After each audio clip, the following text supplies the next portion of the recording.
সুন্নিয়তদের সুগন্ধি ছড়াবে আমি তাকে হাদিয়া দিচ্ছি সুন্নিয়তদের গ্রাম ছড়াবে একটা বড় আঙ্গুর দল আছে জাতীয় মসজিদের একজন খতিব এর দেখলে তো মনে হয় ফকিন্নি রিকশাওয়ালা এইটা কিভাবে খতিব হয় আমার মাথায় ধরে না। আবার ভুল করে অহরহ একই 2-3 লাইন মুখস্থ করে আসে একই খুতবা প্রতি জুমায় বলে যে বক্তব্যটা বাংলায় দেয় ওইটা আর আরবিতে বলতে পারে না। সে আবার জাতীয় মসজিদের খতিব হয়ে গেছে। ঈদে মিলাদুন নবী তো এমনি ভুল কথা। ঈদ হলো ঈদুল ফিতর আর ঈদুল আযহা। ঈদে মিলাদুন নবী নামে কোনো ঈদ নাই। এই আব্দুল মালিক মৌলভী তার কিভাবে সাহস হইলো ঈদে মিলাদুন নবী সাল্লাল্লাহু আলাইহি ওয়াসাল্লামের বিরুদ্ধে বক্তব্য দেওয়ার? পবিত্র ঈদে মিলাদুন নবী সাল্লাল্লাহু আলাইহি ওয়াসাল্লামকে বেদাত প্রমাণ করবে এমন কোন মৌলভী এই পৃথিবীতে জন্ম হয় নাই। কোথাকার কোন 1500 বছর পরে আইসা বুট্টা মৌলভী কোন ক্ষেতের মূলা সে আইসা পবিত্র ঈদে মিলাদুন নবী সাল্লাল্লাহু আলাইহি ওয়াসাল্লামের বিরুদ্ধে কথা বলে। প্রত্যেকটা আলেমদের কলিজায় রক্তকরণ হয়েছে তার এই কুরুচিপূর্ণ বক্তব্য দীক্ষা। এটা আবার হইল আমাদের আব্বাসী সাহেবের কাছের লোক ছাত্র খাদেম। আব্বাসী সাহেবকে আমার এই মেসেজ হলো আপনাকে আমাদের কওমি অঙ্গনের আলেমরা কিন্তু মহব্বত করে, ভুলে যায়েন না।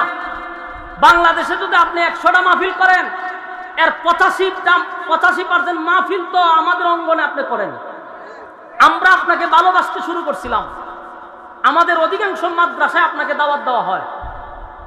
আমাদের বড় বড় শায়েখদের সাথে আপনাকে দেখে আমরা অত্যন্ত আনন্দ পাই যে বিজ্ঞ একজন আলেম দরকার, কিন্তু আপনার ছাত্র যে ব্যবহারটা করছে এটা ক্ষমার যোগ্য না। কথা কয় না? যদি আব্বাসী সাহেবের ছাত্র না হইতো তাহলে আমি আশরাফি আজকে কি পরিমাণ গাইলাম হইলে। এখন ওনার দিকে তাকায় আছি, আপনি যথাযথ ব্যবস্থা আপনার ছাত্রের বিরুদ্ধে নেন। আপনার প্রতি যে সম্মান আর ভক্তি আর শ্রদ্ধা আছে আমাদের, এটা কিন্তু দিন তো দিন কমে যাবে। শুধু তাই নয়, একটা সময় দরজার বাঁধ ভেঙে গেলে আমাদের মুখে আর তালা লাগাইতে পারবেন না।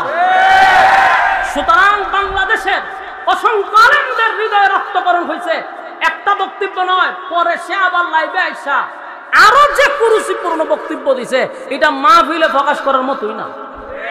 চিন্তা করেন তার মুখের ভাষা কত বিশ্রী।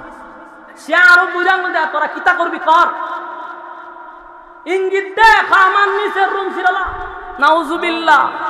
তাহলে একটা কথা ইয়াদ রাখবেন, যখন আমি বেয়াদবি করব তখন মানুষ কয় হের উস্তাদটাকে দেখতে, ঠিক নেই?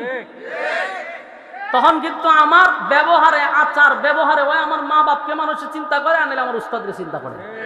মানুষ কিন্তু অলরেডি আব্বাসী সাহেব আপনারা নিয়ে চিন্তা করা শুরু করে দিচ্ছে, কারণ এর ভাষা যেই পরিমাণ খারাপ আর সে উগ্র এবং কুরুচিপূর্ণ বক্তব্য দিছে। আপনার মতো একজন প্রসিদ্ধ লোক আপনারা নিয়ে এখন চিন্তা করা শুরু করছে মানুষ। তো আমি বলবো এটা শুধু আলেমদেরকে গালি দিলে, আলেমকে গালি দেওয়া হয় না, মদিনা পর্যন্ত চলে যায়।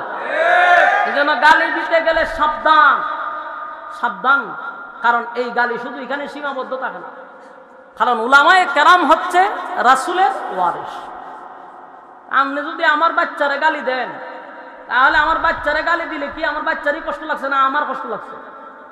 আমার কষ্ট লাগছে, স্বাভাবিক কষ্ট লাগবে। নবীর ওয়ারিসরে গালি দিলে স্বয়ং মদিনাওয়ালা কষ্ট পায়, এটা আপনি আমার মাথায় থাকতে হবে।